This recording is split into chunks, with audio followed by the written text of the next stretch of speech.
প্রিয় শিক্ষার্থীবৃন্দ, তোমরা কেমন আছো? এতদিন ধরে আমি তোমাদেরকে সাধারণ গণিতের যে বৃত্ত অধ্যায় যেটা আছে অষ্টম অধ্যায়ের উপপাদ্য নিয়ে কাজ করেছিলাম। আজকে থেকে আমি যে সম্পাদ্যগুলো আছে মেইন বইয়ের, আমি সম্পাদ্য সবগুলো ধারাবাহিকভাবে শেষ করব। এরপর অনুশীলনী ওই তোমার অষ্টম অধ্যায়ের সম্পাদ্য উপপাদ্য মিলে যে প্রশ্নগুলো হয়, যে কমন প্রশ্নগুলা যেগুলো প্রায় সময় পরীক্ষা আসে, আমি সেগুলো নিয়ে আলোচনা করব। আশা রাখছি সবাই অবশ্যই ভালো আছো এবং আমার ক্লাসটা অনেক বেশি এনজয় করছো। পরবর্তী ক্লাসের আপডেট পেতে তোমরা অবশ্যই আমার ইউটিউব চ্যানেল একেএমএফ চ্যানেলটি সাবস্ক্রাইব করবে এবং বেল আইকনটি বাজিয়ে দিবা। তো আজকে আমি যে প্রশ্নটা সিলেক্ট করেছি সেটা নিয়ে তোমাদেরকে একটু বলতে চাই।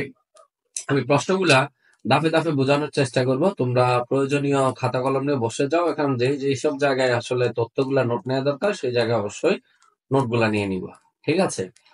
দেখো, প্রশ্নটা হচ্ছে, একটি বৃত্ত বা বৃত্তচাপ দেয়া আছে, কেন্দ্র নির্ণয় করতে হবে।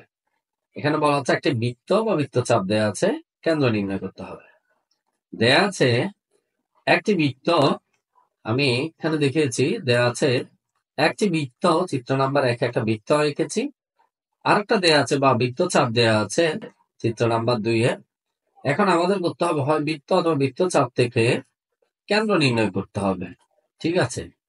তাহলে একটি বৃত্ত বা বৃত্তচাপ দেওয়া আছে, কেন্দ্র নির্ণয় করতে হবে। তাহলে আমরা বুঝে ফেললাম শিক্ষার্থী বন্ধুরা, আমাদের 1 নম্বর চিত্রে দেওয়া আছে হচ্ছে একটা বৃত্ত, 2 নম্বর চিত্রে আমরা একটা বৃত্তচাপ দেওয়া আছে।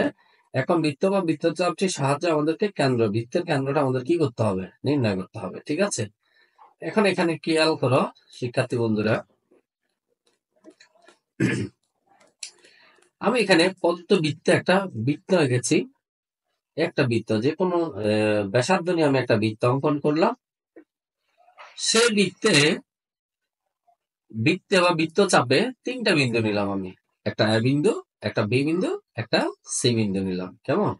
এখানে এ বিটা হচ্ছে একটা জে, বি সিটা হচ্ছে যে একটি জে, সেটা আমরা দেখতে পাচ্ছি। এ থেকে বি আমি যোগ করি, বি থেকে আমি সিও কি করলাম? যোগ করলাম।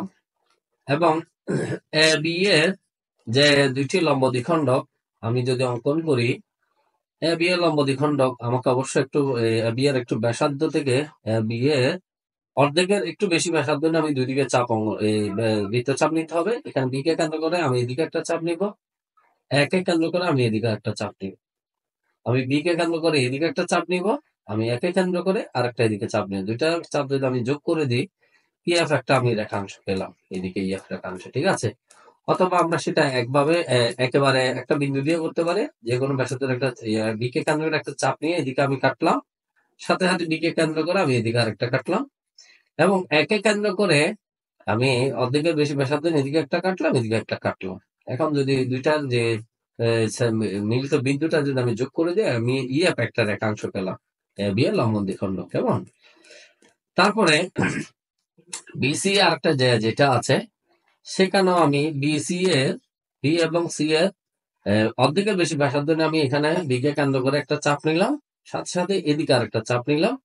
সি কে কেন্দ্র করে অর্ধেকের ব্যাসার্ধ নিয়ে এদিকে একটা চাপ নিলাম আর এদিকে একটা চাপ নিলাম। এখন এটা যদি যোগ করি, জি এইচ আর একটা লম্ব দ্বিখণ্ডক পেয়েছি আমি।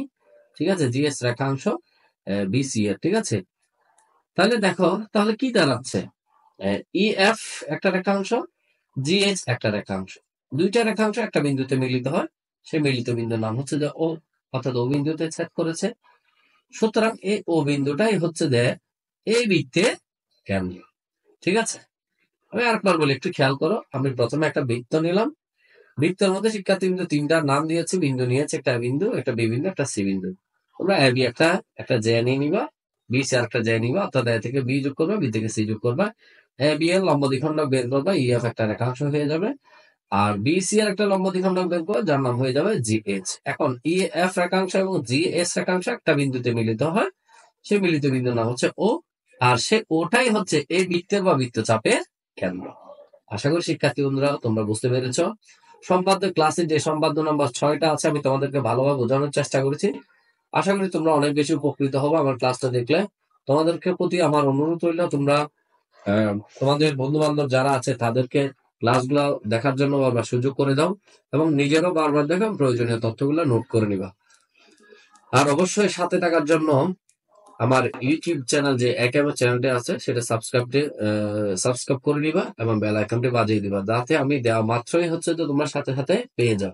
আর জ্যামিতি নিয়ে এত বেশি টেনশন করার কোনো দরকার নাই। আমি যেহেতু ধাপে ধাপে কাজ করছি, তোমরা আশা রাখছি জ্যামিতির সকল ধরনের সমস্যার সমাধান আমি করে দিব।